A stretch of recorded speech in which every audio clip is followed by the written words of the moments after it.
Greetings and welcome back to some more Long War of the Chosen. And while I did say we would do Waterworld, the final mission today, I've got one more video to squeeze into this campaign, which is the traditional class and spec and soldier review of the campaign. So we're going to do that today, which you probably already know because you read the title of the video. So no surprises there. So we're going to start off looking at our various soldiers, what worked, what didn't work, what I kind of regret and would do different in the future, and just get a little bit of an idea of what's happening in my head here. That being said, I don't think I will go too much into detail with the classes, because my plan for the upcoming weeks is to revisit and revamp and re-record my class guides that are at this point, I don't know, 4 years old or so, and bring them up to the speed with the 1.2 release. So without any further ado though, let's go into the class review for this specific campaign. Starting us off with our assault, and while there are 5 people here, 2 of them you probably barely saw in the mission, so we only had 3 assaults that made it to Master Sergeant, and all of them were kinda late to the party. There are probably reasons why. It's not that I consider assault a weak class or anything, but I think the main reason was at some point we made these fixed squads with like a base group of soldiers in there, and none of the fixed squads had an assault in their base. So that already kind of was always just, if I need somebody else, let's put an assault in there, but they kind of got left out often, maybe because we couldn't fit more than 4 people, or maybe because they were not the soldier we needed to make that squad work. Which is probably the main thing. It's like, for me, it's very rarely, oh, I need an assault on this mission, but rather, okay, yeah, we can bring an assault here, that would fit in nicely.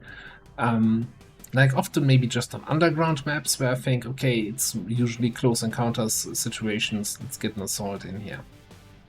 And then on the contrary, often on the missions like supply raids, and any like longer large raids, large missions where I'm thinking assault is not necessarily the best, because going close in is a little bit risky.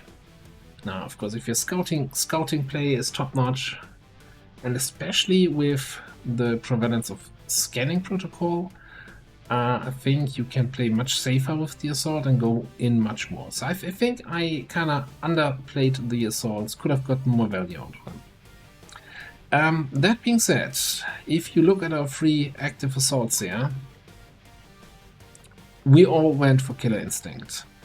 There is, for me, basically, and probably in the upcoming class guides, I'm going to focus just on 2 specs, and one spec is anything with Killer Instinct, and the other one would be Stun Gunner, but Stun Gunner is going to be a pure paper spec, because I have played it. I know some people really value that highly. I don't. So, that being said though, Killer Instinct works out fine. I'm actually... So on Elixir, we took Killer Instinct, but without extra conditioning, because we wanted to have the crit chance to get high damage crits on those AoEs. And I think that paid off nicely. I'm not sure if I actually missed out on any run and gun activations, because especially if I focus on high mobility and also then pick up close encounters kinda gives me the incentive to not run and gun in a turn, so that I can take the close encounter shots. So still fiddling around with this. The thing is just that Killer Instinct, there's like Fortify is not an alternative really. So yeah, there's lots of different, like, I think there's some core talents that you have to pick, and a lot of options that you have. Like, and some people have Trench Gun, and some people have Close and Personal. Somebody even has Slugshot over Lone Wolf, which, I think both are decent picks. Again, I like Untouchable here, but I can also see see a point for close combat specialist. I'm not sure I see a point for lightning reflexes if you have a lot of specialists with interference anymore. And yeah, I'm not sure if it was actually necessary to pick up Street Sweeper and Trench Gun, although we did get that fantastic Street Sweeper off once in that one mission. But yeah, I think overall, when we brought them, they certainly did a lot of work, but we didn't bring them often. Koala here with 2367 is the highest number of missions and kills for our assaults, and that's kind of low considering we are almost at 150 episodes / missions. What else to say? We used the assassin weapons, or the assassin shotgun and the hunter pistol here. I still don't really like the Arashi, but I definitely found some new appreciation for the Darklaw, and it's something I wanna use earlier in future campaigns. Like the moment the hunter is defeated, slot in that instant autopsy and bring the Darklaw. Definitely, in the past I always said I use pistol skills not often enough, or don't train it often enough on people. I think I did it a little bit more here. I think there's still a little bit of room for just pick pistol skills over questionable XCOM roll skills. Alright, that's all I think I want to say to the assaults. Let's move over to the next class. Which takes us straight to the Grenadiers. Now, Grenadiers are one of the classes that probably received the biggest change with 1.2, with the whole middle row tree here, based on Watch Them Run and Overwatch, which sounds very interesting on paper, and I even basically tried to do two different specs with that here, with Sandbar having the sting grenades and going for coup de grace to get like better Overwatch shots on disoriented enemies, and going just for support grenades, while Olga here was running the combat engineer approach, Sapper combat engineer. The idea being I destroy the cover of the enemies, and as they run away I get more Overwatch shots. That being said, I'm not convinced by the Overwatch Grenadier in general. It's very rarely like, I think most of the time I took them out on missions because their bondmates were there, and I just thought I'd bring them along. Also, performance-wise, you'd think somebody who grenades and then shoots twice also picks up a bunch of kills. But for comparison, 90 missions, 36 kills. Okay, about 2 kills per mission. That's not bad, you'd think. No, it's actually terrible. Pure damage Grenadier, right? 4 kills per mission. He had the advantage of being, you know, the first squad, basically, the first group, leveling up ahead of the curve, and then also, of course, with Bring 'em On, it's not just the damage Grenadier, it's a lot of damage Grenadier. I just think damage Grenadiers are just so consistent that I'm not sure I would go into an Overwatch Grenadier if I was min-maxing a campaign and not just, hey, let's have one of those for fun. If I would just be min-maxing, I would probably build everyone as damage, although I have to say, in general, they are free skill trees. Build different ways, don't build everybody from your class the same way. That's like, you know, you're missing out. The game offers so much more than just a single spec per class. Get some variety in there, which also means I kind of regret I didn't really put anyone onto a pure support Grenadier, which I did several times in the past, which would be basically sting grenades, blue screen then also, and just basically building a support Grenadier officer, which I've done in the past. I think it works really well. The only downside is, like in World War II, that was basically a main officer spec, support grenadier officer. That is because offensive grenades kind of sucked more, and more importantly, priests didn't exist back then. The problem with sting grenades is really elite priests just really take all the fun out of sting grenades. Deservedly so. Oh yeah, and then a comparison here between these two. I think, yeah, you're also roughly at the 2 kills per mission threshold. So I don't think there's. I think both work for the Overwatch Grenadier, as far as Overwatch Grenadier works. I think Pyro had the advantage of also getting Ever Vigilant as an XCOM role perk, and that certainly helps. But my biggest concern at the moment with the Overwatch Grenadier is that you don't get Sentinel until Gunnery Sergeant. And that makes the Overwatch part of the Overwatch Grenadier feel a little bit underwhelming. And there was also the whole issue, and I think we had that a few times in the campaign. You throw a grenade, the game puts you on Overwatch, that means you cannot command that soldier anymore.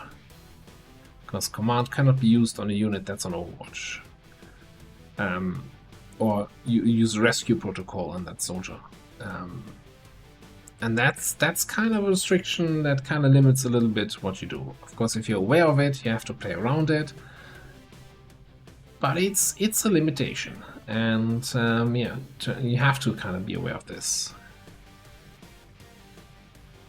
Alright, that's Grenadiers. Let's move to the next class.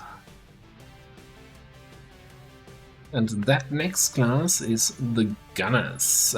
We have 4 of them in the barracks, all 4 of them are Master Sergeant, all 4 of them roughly the same spec. We did make a slight change here on Burko because of his rapid reaction offer, so of course then we picked up Cool Under Pressure and picked up Traverse Fire to make up for the lack of Cyclic. But overall, the Gunners are my bread and butter shredder class to shred those sector pods, those super heavy mechs, and the heavy mechs early with chain shot. It's like a spec I'm very rarely vary from, and as I was just saying on the Grenadier side, maybe I should, you know, there's a suppression spec here,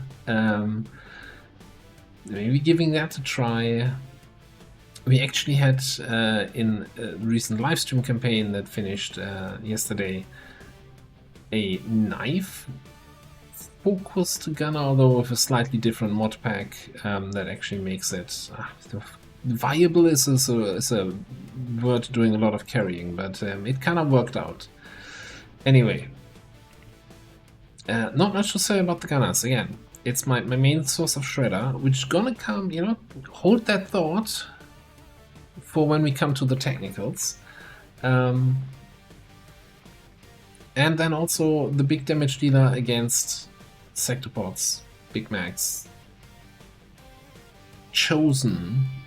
You know, getting that cyclic fire in on a Chosen is a big thing. And then, of course, gatekeepers and all that kind of stuff. Alien rulers.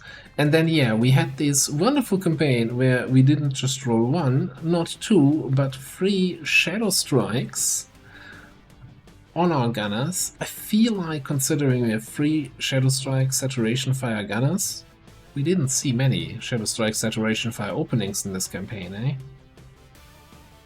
I still think it's probably one of the strongest ways to activate enemy groups.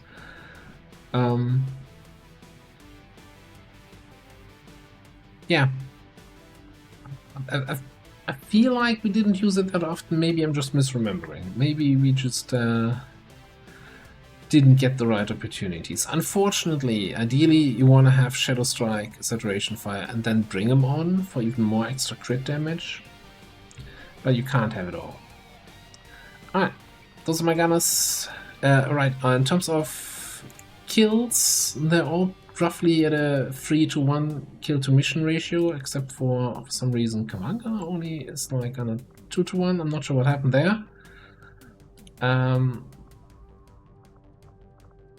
But solid, not much else to say. And very little busted targeting systems. Alright, Moving on. Which brings us to the Psi operatives. Which actually, in retrospect, it surprises me how very similar all the the psionic trees ended up being. Like, basically, Ghostly P is the odd one out because we took Bastion. Nobody else had time or energy to pick that up, and the idea was just, you know, since he's an officer, he can kind of protect the group, and we actually got some decent use out of it. Actually, what am I talking about? You also have Bastion. I think we might have never had you on a mission after you picked it up. Yeah, you have Bastion, but you don't have Fuse, I think. Yeah. We did make real good use of pistol skills on the Psionics. Or at least we trained them. I'm kind of looking at the skills though. I kind of regret that we didn't do anything with Face Walk. Nobody has Face Walk, and I think if you have good shooting skills, that's an easy, you know, Face Walk into a flank with a shotgun and then chain shot in the face. Can probably do more damage than most of your psionic abilities. To be fair, you know, if you Face Walk to a flank and then fan fire them in the face, that's probably might be even more damage than the chain shot shotgun.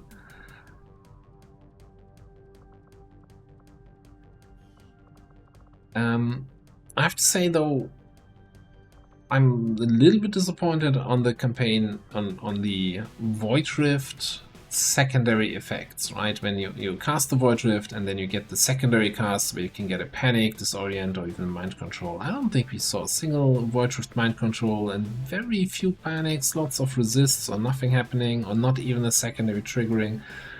I'm still not 100% sure on what exactly is rolled there to make these things happen.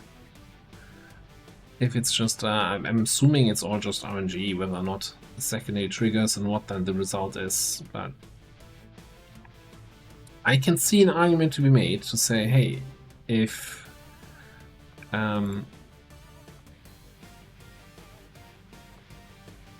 you just don't go for Void Rift, which I think allows you then to skip Soul Steal, because that's a requirement for Void Rift, right? They could pick some other fun skills. We also didn't play around with Soulstorm, which, you know, I used it a couple of years ago, thought it was trash, and never used it again. So maybe something I need to give another try. Or if anyone here has some recent experience with it and says, yeah, it's still trash, then I'll take your word for it. One thing I tried out here is having a Psi operative as an officer, and I think it was okay. I still think probably Shinobi and Specialist officers are the better choice, but it certainly worked. We kind of needed another officer, and yeah, the combo with some of the Psi abilities works. We still have the problem, of course, with Command is a turn-ending ability. And something like Void Rift, Soulfire is also turn-ending, so you can't use that in the same turn. But you have a lot of stuff that's not turn-ending, and that kind of works out reasonably well. In terms of missions and kills, I don't think we got... Well, they actually didn't need that many missions, considering they're all max rank, right? 16 missions, max rank, that's kind of crazy. 14 missions even only? 11 only? What? How'd that work? How did Turtle get to Master Sergeant in 11 missions?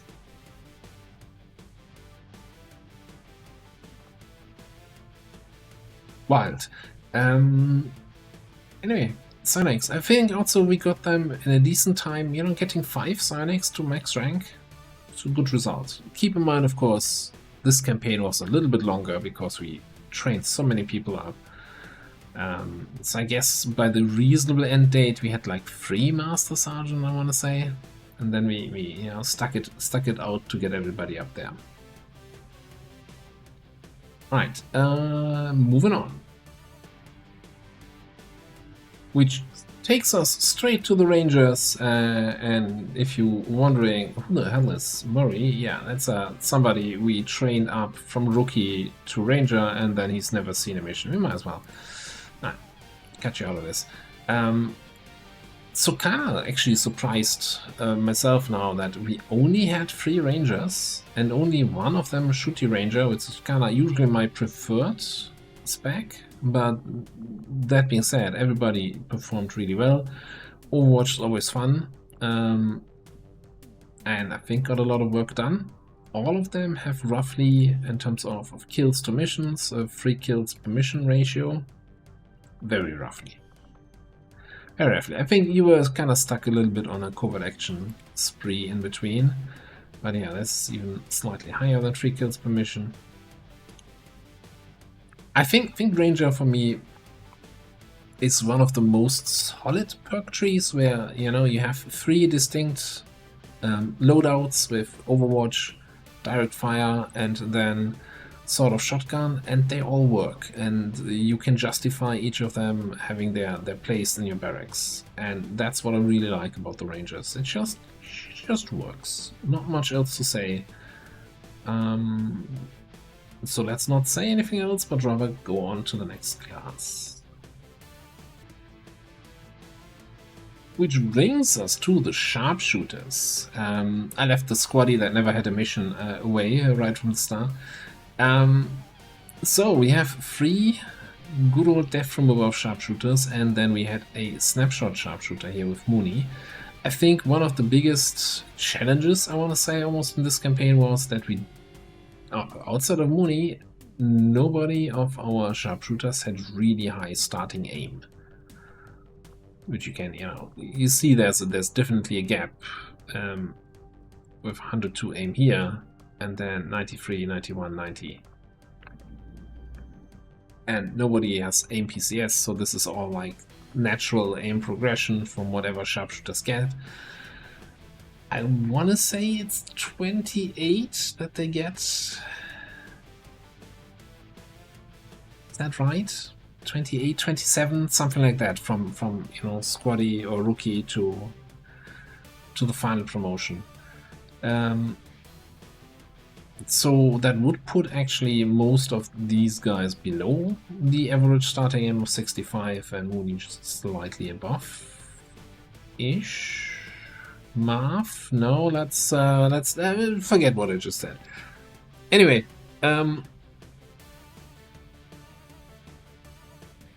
you know, if it's 28, then you would be at 62, right? But I don't remember the exact dates, and you know, if I had actually prepared properly for this video, I wouldn't know it now, and I could just look it up quickly, but whatever. That being said, despite the kinda slowly lower aim, I think we were able to compensate for it, mostly with, you know, a little bit of damn good ground, or just, you know, playing to their strengths. I think getting running gun here as an XCOM row perk was really nice. Also, getting the lead the target on 2 of our Sharpshooters. Right, didn't you also have that? Never mind. On 1 of our Sharpshooters really helped and gave us some. No, you had it. I thought, okay, you had running gun and lead the target. Nuts. Anyway. Gave us some decent options. In terms of kill performance, 30 missions, 77 kills, 89 kills for 27 missions. I think that is the highest from the Sharpshooter side here. And then least amount of missions, but also a good kill per mission ratio. I think the few missions where we had you as a snapshot Sharpshooter, like on some of those missions I had to play her just like a regular Sharpshooter, which didn't really fit her strengths. I think we had better snapshot experiences in the past. The new edition of Reposition certainly helps. New-ish edition, right? So I definitely think there's room for snapshot builds. That being said, though, very often, I think especially in the late game, when I was looking for a sharpshooter, the reason was I need somebody with disabling shot. If there's a sector port or a gatekeeper that we can't deal with in one turn, I need them disabled. Or, you know, for an alien ruler or something like that. And that's something I usually don't pick up for my snapshotters. Maybe I should, to not have them, you know, unavailable for these kind of late game missions. Serial actually worked the 1 or 2 times we used it, so that was kind of fun. We didn't build any holo-targeting officers, which I still think, even though we didn't have it this campaign, I still think that's a viable and good build to have. Especially if you have a high aim soldier that can then also, with lead by example, give everybody else in the squad part of their aim bonus. That can be really strong, you know. That's like they give 10 aim just from the aim stat and then another 20 from holo-targeting things. Everybody hits everything. It's fantastic to play around with. It takes a little bit of a while to get there.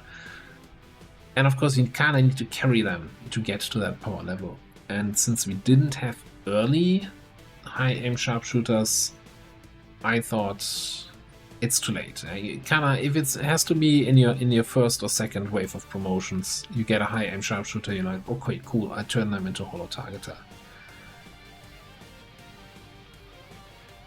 Alright, that's the sharpshooters. Let's move on.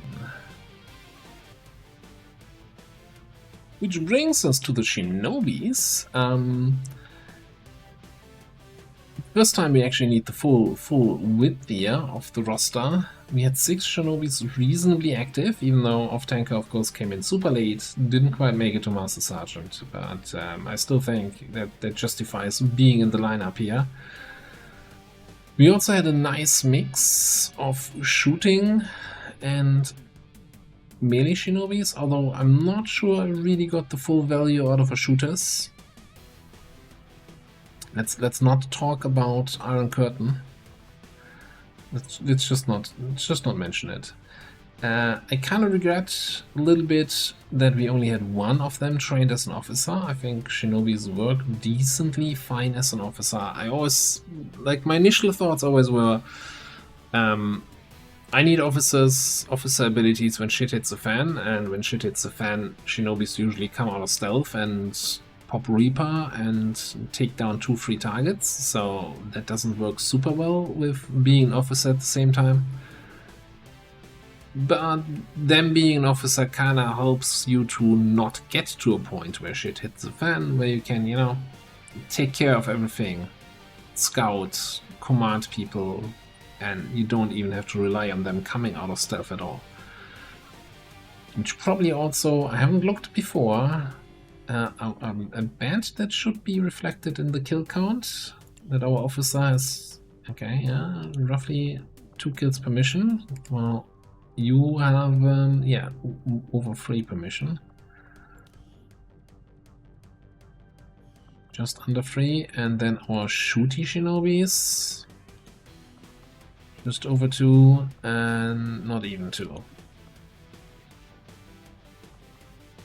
I still think shooty Shinobi can work. I'm not sure what the main factor was that it didn't quite convince me as much as it did in the past on these 2. Maybe it was the XCOM Raw perks that were not quite up to speed. Maybe the lack of speed. I think there's a lack of mobility here, and we should have probably given you, if we had one, a speed PCS. Did we never pick one up?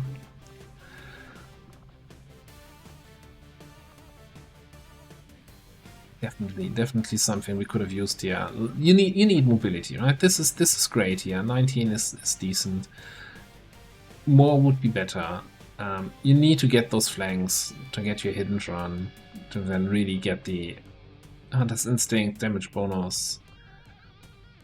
And ideally, Hunter's Instinct applies to all ranged attacks, so ideally, if you have some more XCOM AP, getting some pistol skills in that also benefit from this would be nice to have. What I didn't build this campaign is some more stealth-focused Shinobi with Ghostwalker and or Covert. I think in retrospect it's kinda nice to have one of those, especially with early network towers, so you can have an easier time sneaking through. That being said though, in this campaign I don't think we were running into any troubles with network towers. But as a general advice, I think having one stealthy and that stealthy person then also being maybe an officer is not wrong. Can certainly work. Alright, let's see. Let's go to the specialists. Alright, another full lineup here with 6 soldiers on the platform. Probably also because in this campaign they were our main officers here. I'm still amazed that so many people made it to Field Commander in this run. Especially definitely got a big buff with 1.2, with Combat Protocol being baseline and Interference being baseline. When I look at my hackers, I think that what we have on Princess here would probably for the future be most likely my usual hacker officer builds. Scanning Protocol, something which I kind of scoffed at in the past, but that got so much value. I almost think, I don't want to say it's too strong, it needs to be nerfed, but it's really strong. It's really strong, and I kind of late game regretted it not having it on the other specialists. Chaining Jolt, sometimes a meme, sometimes a dream. And I think, airdrop of course kind of depends a little bit on whether or not you have the Grenadiers as the targets for it. So we didn't get much value out of it.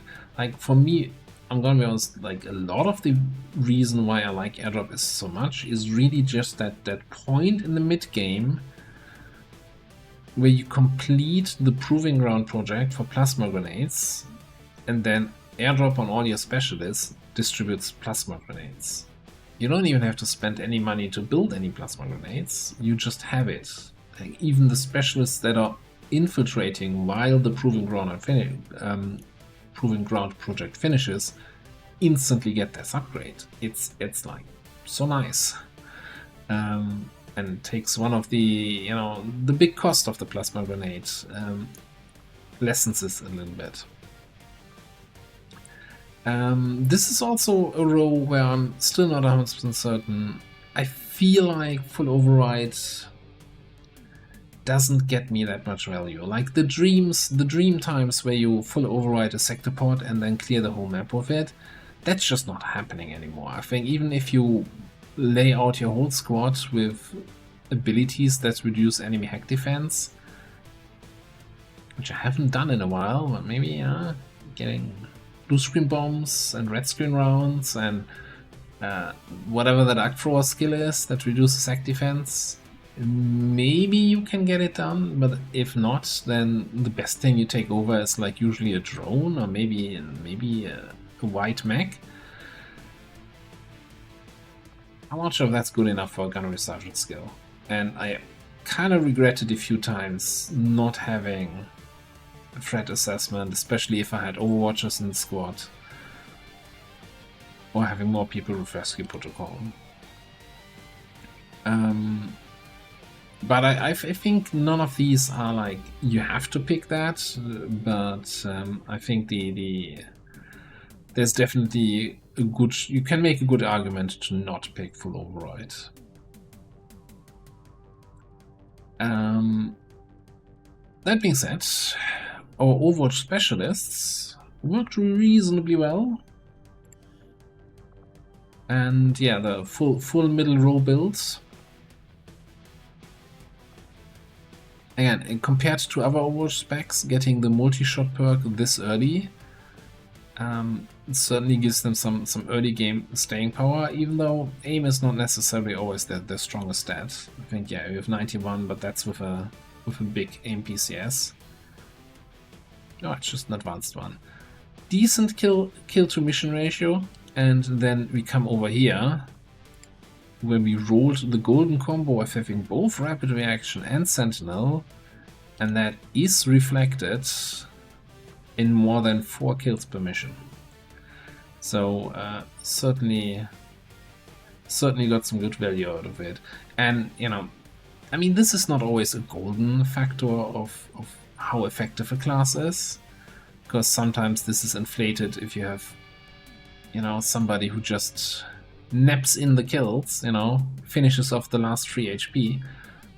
But that's not what an Overwatch specialist does, right? This is usually then everything, shots on new enemies, newly activated stuff. I wonder how many of those were on an invasion where we farmed corpses. If he was there, I don't remember if he was actually there, or if Rebecca was on that mission, or both. Don't know anymore. Out of interest, chaining jolt. No, that's not a bit for a specialist, for a hacking specialist. That's a really good kill ratio. Man, you guys got some work done. And for some reason, you got a lot of kills even though you don't have chaining jolt. Who understands this game? Alright, that's the specialist. Let's move on. Which brings us to the technicals, and I want to say some regrets on my part. First of all, we didn't build a rocket technical to test out how they are performing in the current version of the game, which I kind of regret a little bit. I don't think I actually played around with all the new special rockets. Well, the EMP rocket mostly. And yeah, gotta do that in the future campaign, eh? The other regret I have is that while we did try out here the more shooty technical, I don't think I did a particularly good job of that. Like, I don't think it's a bad spec, but I think either my playstyle, or the way I used him, or I don't know, we tried at the start, you know, shotgun and getting value out of the early rapid fire, but that never really panned out. I think mobility might have also been an issue. Although you have good, that's your base mobility, you don't even have a PCS. So that kinda didn't work out. The other thing is having early rapid fire Shredder seems like a good option, but then again, my bread and butter Shredder are my gunners, so I never really considered. I guess I never considered Swifty when I was looking at a mission setup and I was thinking, oh, I need somebody with Shredder. I never really said, oh, let's get Swifty in here. He can shred. There's also the factor of can he shred? Is this reliable shredding if you only have 81 aim at Master Sergeant? I think all our gunners are in the 90s, right? Low 90s, high 80s.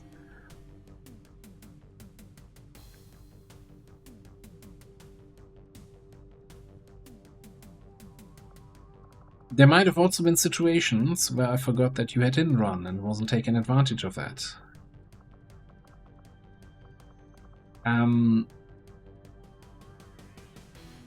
There's definitely something I want to test out more in future campaigns to make this shooty technical with a little bit with a dash of flamer on the side, right? I think this is still a good option here, Incinerator, to get some bigger flamer coverage in there. Maybe there's something to be said of taking quick burn over implacable. This is a tough choice.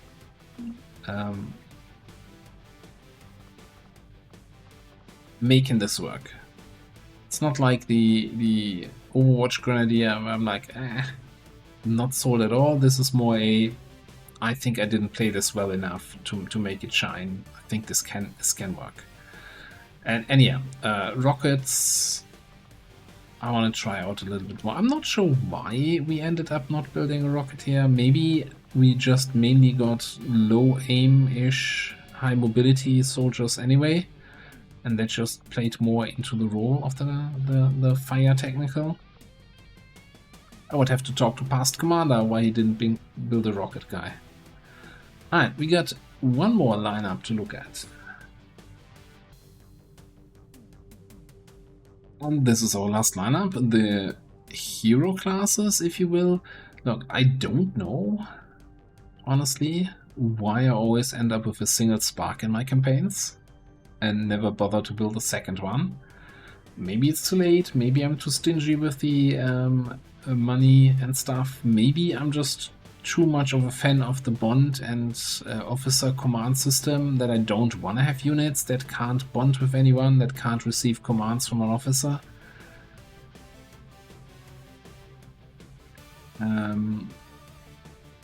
I don't know. Like, the combination of those factors, right? I certainly think Spark is a really strong unit, definitely doesn't have to hide with a skill count. The soldier abilities here, the spec worked really well. I'm not sure, again, since we only built a single one, we haven't tried out any other approaches here. I'm not sold on the melee Spark, to be completely honest. It's, I think, clearly inferior to like a melee Shinobi, I would say. And then you're also not scouting, so not sold. And this is more like the supporty stuff, right? You have your holo targeting, you have your shredder, you know, outside of gunners and additional shredder swords that I also remember that I have.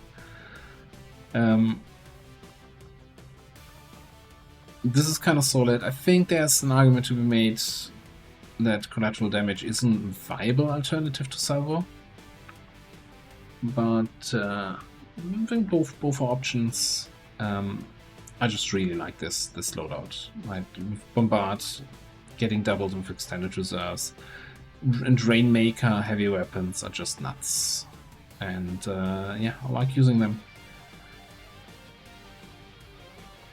And I have to say, picking up here the Rupture from the XCOM row, it's like the one situation where I feel like, hey, Rupture is actually useful. On the other classes that I have access to Rupture, I'm always thinking, is that really what we want to pick up here? But since you can, when you overdrive, Rupture with your first shot, and it doesn't end your turn, you can, you know, follow up with some more shots and take advantage of your own Rupture. That really worked out nicely. That's you know, it's not that Rupture is a bad perk. I just don't think it's sitting on the right classes. I don't know where it should sit. But anyway, yeah, that was all Spark. Then the other hero classes. When we start, let's start and go from right to left here. Reaper, Banish, of course, being somewhat nerfed in the 1.2 update. Definitely takes a little bit more figuring out how to position what other perks to use, like Focus Fire from the Officer, and then also, of course, getting True Predator to kind of compensate for the aim penalties that you get with additional shots. I still think it's a good delete this unit button with short cooldown. Worked reasonably well. I really liked Impersonal Edge, picking up those knife kills to get faster reset on your shadow cooldown. That being said, Soul Harvest for additional crit chance is definitely viable. Deadeye, sure, for a little bit of extra damage on cooldown, it's also an option. Like, I think there's definitely multiple builds here. I didn't really get around to recruiting a second Reaper, a second Skirmisher, or a second Templar in this campaign. I'm not sure if we didn't get the covert actions offered early enough that it still made sense, or if I ignored them or had any other reasons. So that we also only got to play around with one spec on each of the hero classes, right? I think if you have a Reaper start, going with a Knife Reaper might be interesting. The thing is, you know, it's an interesting class, but do you want to give up Banish? That's the thing. How much Banish do you want to do? We've played with Knife Reaper in the past, we've played with Death Dealer Reaper in the past. Banish is just really good against anything that's big, right? Most importantly the Chosen, but also definitely Alien Rulers and Sectopod Gatekeepers. Hey, I think in that 1 HQ assault towards the end of the campaign we used it on some random mech because the cooldown is really just so low that you can afford to use it more often. Alright, that's the Reaper. Skirmisher.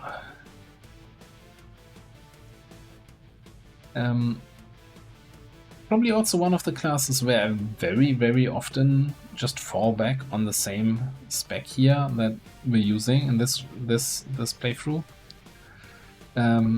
I'm just not a fan of grenade specs outside of damage grenadiers. Just put it this way, so I always feel like you're kinda trying to be a grenadier without having the perks to actually make grenade damage-wise work. That being said, I actually have never tried it. It's just a categorical, yeah, no, Total Combat is nice and all. This is like the most overpowered perk in the game, with all the shit you get from it. But it's still not gonna make you a good Grenadier. So why would I give up the Battlefield Awareness Reflex combo where, you know, I can bait an enemy attack and get an extra action out of this as a thank you? Absolutely.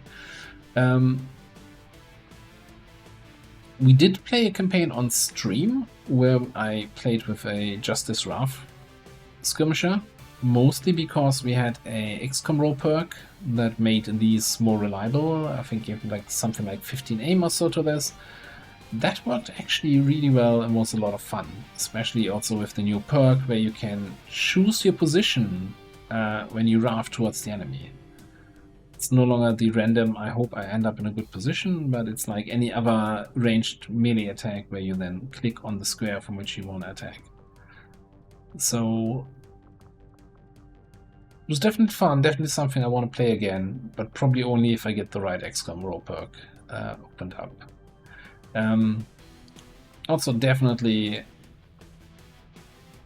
a very good mission to kill ratio here, right? So skirmishers can do a lot of work. Not as much work as our highest kill count of the campaign, and hold on to your butts. 166 kills. Almost 5 kills per mission. Where have you been all my life? Why? I know that for a long time I've not gone for Arcwave. I've always said, oh, we need focus, we need superior aptitude. Screw that. Arcwave. The waves rule the sea. It's just so much fun, and can do so much work. Now I'm not sure if we really needed the extra focus from channel, or if we could have gone with Void Conduit for some more control. I don't feel we really needed it though. I think in base Long War of the Chosen there are not that many enemies that you feel like Void Conduit is necessary. Like it's great on the general, it's great on the avatars. And you know, if you have something like a Commando or Vanguard and you don't really want to deal with this enemy or can't deal with this enemy this turn, it might be useful. It gains a lot more value if you go into the mod packs like Mod Gem, Tet Gem, where you then have the super beefy humanoid enemies like the Custodians. Void Conduit becomes a much stronger pick there. But that's not what we played. We played base Long War of the Chosen, and I think there's not that many humanoid enemies that need the conduit. So I think that, you know, getting that extra focus, and then also we had some situations where we, you know, triggered Apotheosis, which costs all your focus, and then we're just standing in 2 or 3 focus drops from previous turns and just pick it all up. And you have all the focus again. Would probably combine really good with Overcharge, giving you the extra aim and crit then from all the focus you just picked up. I'm just so I still, you know, I say that I think probably every time we do one of these videos, where I'm like, I still think Pillar isn't fully solved yet as an ability. There's probably still some situations where, hey, I could have used Pillar there to get a bigger advantage, to allow that other soldier to get a flank on the enemy that we wouldn't have had without it, to block that door, block that pathway, block that ladder up the building. It's like, for me, it's the unique ability. Nobody else has that. There has to be something more. Right? It's similar to Invert, right? Where I'm like, yeah, sure, Amplify is amazing. Right? Amplify is a really, really strong ability. 50% additional damage on an enemy. Like, there, you can do some really good stuff with that. For example, against the Chosen Assassin.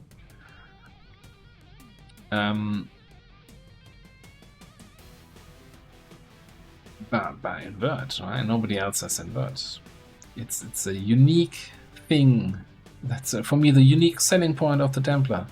And I think we did some really fun Invert plays. Like Invert, I think I see the opportunities when they come up. I'm very confident that I don't miss out on good Invert chances.